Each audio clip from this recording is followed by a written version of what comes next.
Hi dear fellow investors, welcome back to our journey through the stock market. In our previous videos, we've explored indices and stock types.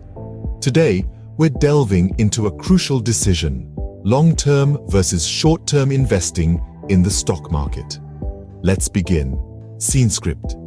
Imagine you're on a captivating train journey through India.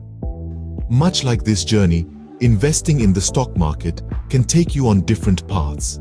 Long-term investing is like boarding an express train. You're in it for the long haul, aiming to reach your destination with steady growth. Just as you plan your journey with a clear destination in mind, long-term investors have specific financial goals and a vision for the future. Patience is your trusted companion on this journey. Long-term investors understand that wealth accumulates over time. Short-term investing is like hopping on a local train, making quick stops along the way, with the goal of capitalizing on short-term market movements. Short-term investors need to time their moves precisely and be agile, ready to hop off when the right opportunity arises.